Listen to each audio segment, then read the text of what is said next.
Halo, assalamualaikum warahmatullahi wabarakatuh. Balik lagi bareng gue Panji dari Kopi Koki.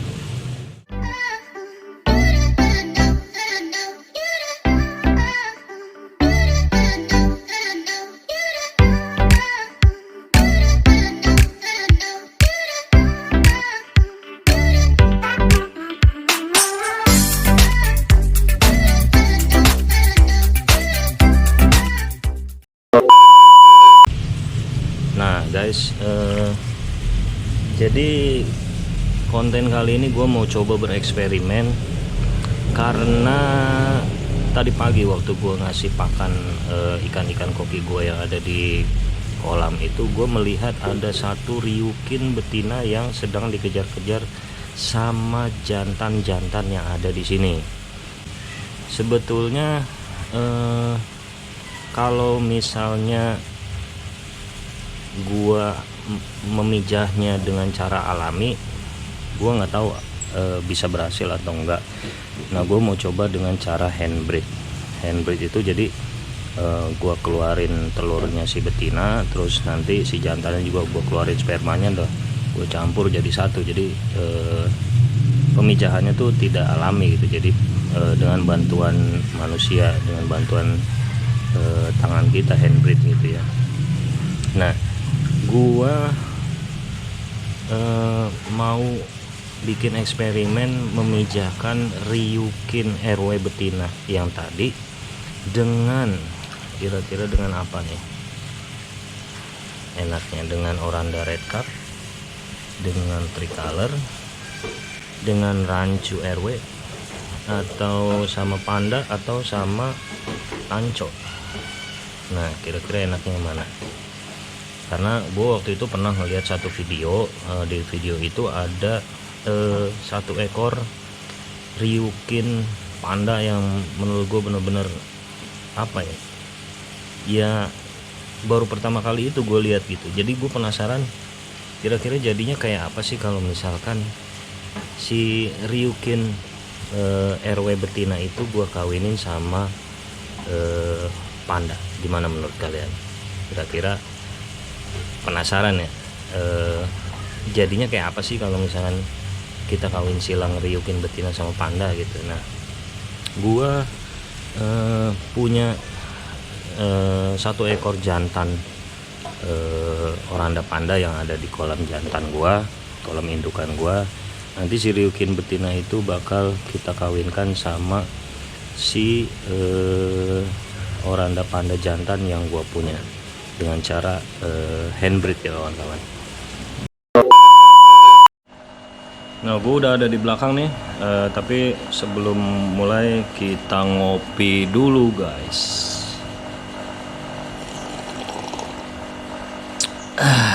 Mantap. Nah, ini gue persiapin untuk wadah pijahnya ya. Wadah pijah, bukan wadah pijah ya, wadah pijah lah, sebut wadah pijah lah. Jadi ini gue bikin pakai tali rapia.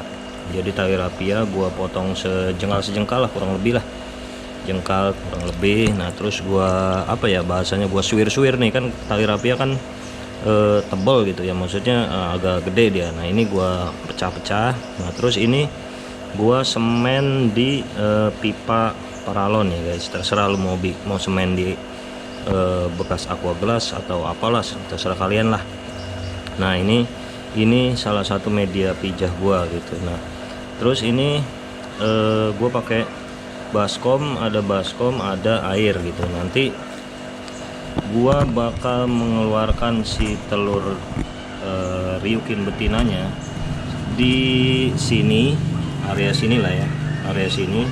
Nah, terus apa namanya, si Oranda pandanya juga akan gue keluarkan spermanya area sini. Jadi nanti mau dijadiin satu handbreed, jadi tidak pemijahan secara alami tapi dengan bantuan manusia gitu. Oke. Nah, ini dia guys, ini riukin RW yang tadi gue bilang dia udah ngeluarin telur, udah buang telur, dikejar-kejar juga sama jantan yang ada di kolam. Nah ini dia si pejantan tangguh Oranda Panda yang bakal gua kawin silangkan dengan si Ryukin RW. Nah langsung aja guys, kita mulai eksekusi. Jadi yang pertama ini medianya udah kita siapin. Terus yang keduanya ini apa namanya, indukan betinanya. Bentar, indukan betinanya yang bakal nanti gua gua urut pelan-pelan ini di bagian bawahnya, di bagian perutnya ini, supaya nanti telurnya bisa keluar terus nempel di media yang sudah disiapkan ya guys. Nah sekarang kita keluarin dulu nih telur-telurnya nih.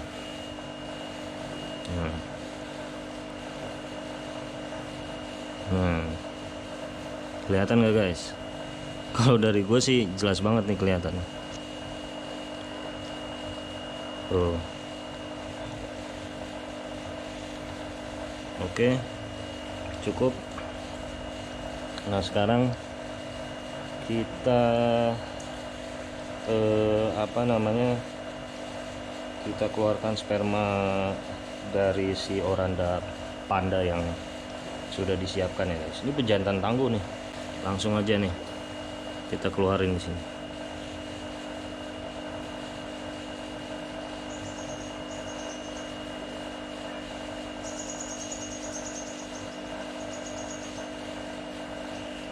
Sip. Dikit lagi biar banyak, keluarin semua.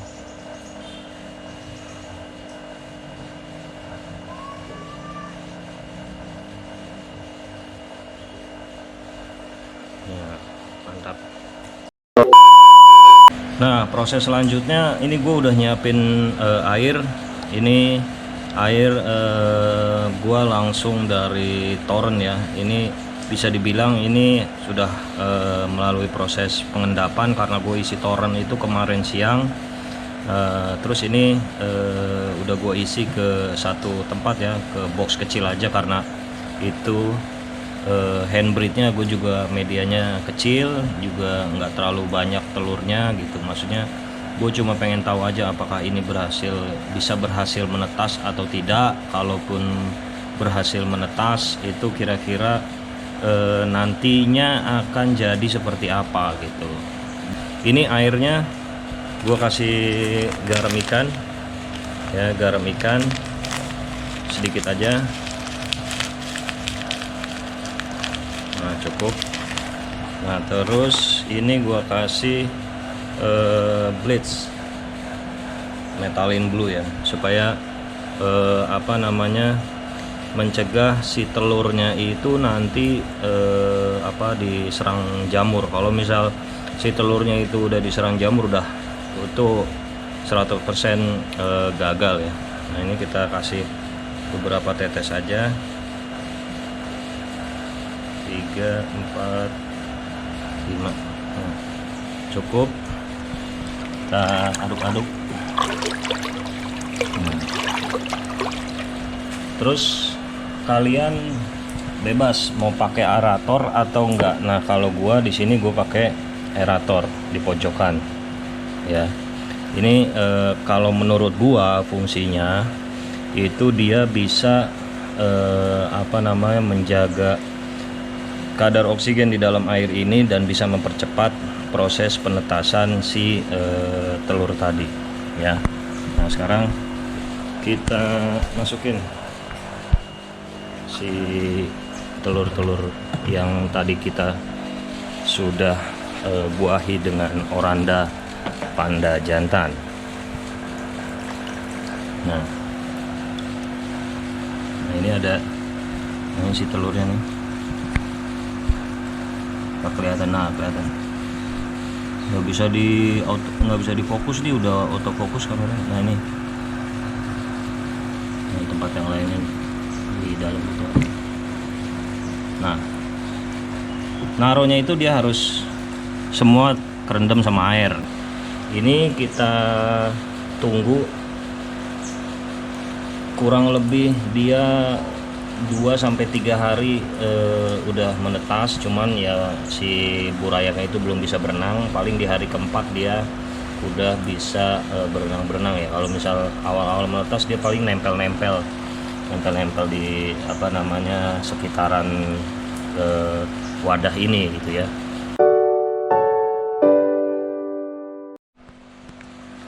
Nah, alhamdulillah guys, ini hari keempat. Jadi indukan yang kemarin gua handbreed Ryukin RW yang betina itu size 14 kurang lebih, sama Oranda Panda jantan ya, yang size nya juga kurang lebih sama 14-15 cm lah kurang lebih. Yang kemarin gua handbreed itu, ini alhamdulillah udah menetas usia 4 hari ya guys, usia 4 hari. Sebetulnya kemarin itu di hari ketiga tuh juga udah mulai berenang, cuman gue baru bisa proses video ini di hari keempat ya. Ini tadi pagi udah gua kasih Artemia, jadi hari keempat itu udah bisa makan guys. Hari ketiga, hari keempat itu udah bisa makan, cuman hari ketiga karena ukurannya masih kecil-kecil, jadi ya gua kasih makan Artemianya sedikit-sedikit.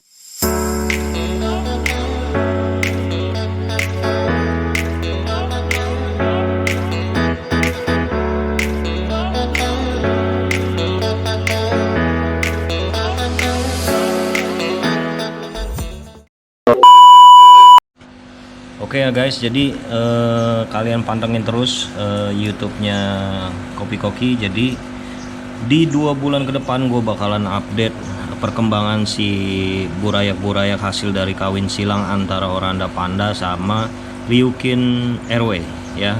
Oke, jadi ini hari keempat, gue udah bisa kasih hari ketiga, dari hari ketiga itu udah gue bisa kasih Artemia ya guys. Jadi kalau misal sebetulnya pakai kutu air bisa, cuma kutu air itu harus gua saring dulu. Jadi harus bisa dapetin kutu air yang ukurannya kecil-kecil supaya bisa muat dimakan sama si burayak yang usianya baru 3 atau 4 hari ini gitu. Nah, ini gua udah kasih makan Artemia. Jadi buat kalian yang mau tahu gimana caranya menetaskan si Artemia, kalian bisa lihat caranya di konten gue yang lain. Ini ada di atas, kalian bisa lihat proses menetaskan Artemia itu 100% berhasil guys. Oke, jadi di hari ketiga mulai gue kasih Artemia sampai di hari ke 8 sampai 10 gue udah mulai bisa kasih kutu air gitu guys. Oke, terima kasih untuk kalian yang sudah menonton sampai habis, terima kasih banyak. Jadi tontonnya jangan di skip ya guys. Jadi terima kasih banyak, jangan lupa di like, komen, sama di subscribe. Oke, sekian dulu video kali ini. Terima kasih. Wassalamualaikum warahmatullahi wabarakatuh.